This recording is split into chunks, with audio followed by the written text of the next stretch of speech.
Hi friends, welcome back. Butcher's crossing ఇది ఒక Hollywood western adventure film. Book my షోలో తెలుగులో కూడా స్ట్రీమింగ్ అవుతుంది. 1 hour 50 minutes ఉంది.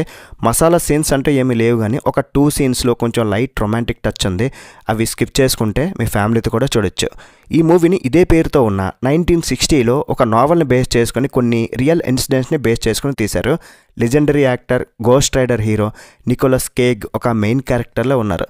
మరి ఈ మూవీ చూసి నాకు ఎలా అనిపించిందో తెలుసుకునే ముందు ఛానల్ అయితే సబ్స్క్రైబ్ చేసుకుని వీడియో నచ్చితే ఒక లైక్ చేయండి. ఇలాంటి హాలీవుడ్ మూవీ రివ్యూస్ మీకోసం తీసుకొస్తూనే ఉంటాను. ఫస్ట్లీ బేసిక్ ప్లాట్ ఏంటంటే, ఈ స్టోరీ మొత్తం 1874లో జరుగుతూ ఉంటుంది. విల్ ఆండ్రూస్ అనే ఒక కుర్రాడు హార్వర్డ్ యూనివర్సిటీలో చదువు మానేసి దేశం మొత్తం తిరుగుదామని బయలుదేరి బుచ్చర్స్ క్రాసింగ్ అనే ఒక ప్లేస్లో కొంతమంది అడవి దున్నల వేటగాళ్ళని అయితే కలుస్తాడు. ఆ టీంకి నాయకుడే మన హీరో నికోలస్ కేగ్.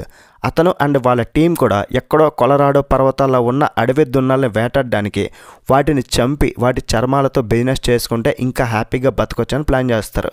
కానీ వాళ్ళు వెళ్ళే దారి చాలా డేంజరస్ ప్లేస్. దాని తర్వాత ఏమవుతుందనేదే స్టోరీ మిగతాది. మరి మూవీ చూసాకైతే నాకు ఇది మూవీలా నాకైతే అస్సలు అనిపించలే, ఒక డాక్యుమెంటరీ ఫిలింలా అనిపించింది. డెడ్స్లో కొంచెం ఇబ్బందిగానే చూసా, మరీ ఇంత స్లోవా, నేను అసలు మూవీ చూస్తున్నానా లేదంటే ఒక నేషనల్ జాగ్రఫిక్ ఛానల్లో డిస్కవరీ ఛానల్లో షో చూస్తున్నానా అన్నట్టు అనిపించింది. నాకైతే నచ్చలే, పెద్దగా కనెక్ట్ కూడా అవ్వలే. నాకైతే చూస్తున్నప్పుడు నిద్ర అయితే వచ్చేసింది. మరీ ఇంత స్లో అంటే కష్టం. చాలామంది కూడా కనెక్ట్ అవ్వలేరు ఈ టైప్ ఆఫ్ మూవీని.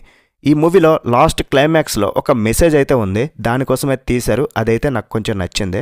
1870sలో ఈ అడవి దున్నలు 6 కోట్లు ఉండేవంట.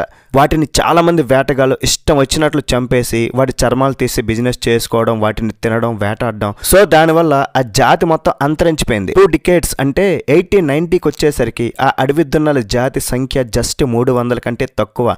అంటే 6 కోట్ల ఉన్న అడవి దున్నలు జస్ట్ 300 కన్నా తక్కువ వచ్చేసాయి. అంటే ఎంతలా వాటిని చంపేశారో అర్థం చేసుకోండి. దీనికోసమే మూవీని అయితే తీశారు. బట్ ఆ సీన్స్ని స్ట్రాంగ్గా చూపించలే. అరే ఇంత దారుణం ఏంట్రా అనిపించలే.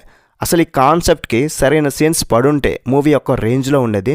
ఏదో క్లైమాక్స్లో జస్ట్ ఒక సీన్లో కొంచెం ఎమోషన్ పెట్టారు.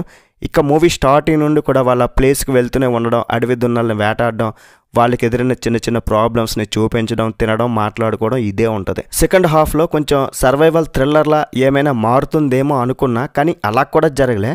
యాక్షన్ కూడా ఏం లేదు, చాలా తక్కువ క్యారెక్టర్స్ అయితే ఉన్నాయి. నాకైతే నికోలస్ కేగ్ అండ్ అతని సపోర్టింగ్ రోల్లో ఫ్రెడ్ హెచ్చింగర్ క్యారెక్టర్స్ మాత్రమే నచ్చాయి. ఫైనల్గా ఒక రియల్గా జరిగిన స్టోరీ గురించి తెలుసుకోవాలి. స్లోగా ఉండే డాక్యుమెంటరీ ఫిల్మ్లా అనిపించిన దాన్ని ఎంతమంది చూస్తారో మీరే డిసైడ్ అవ్వండి. మరి ఈ మూవీకి నేను ఇచ్చే రేటింగ్ ఏంటంటే 2.5 out of 5.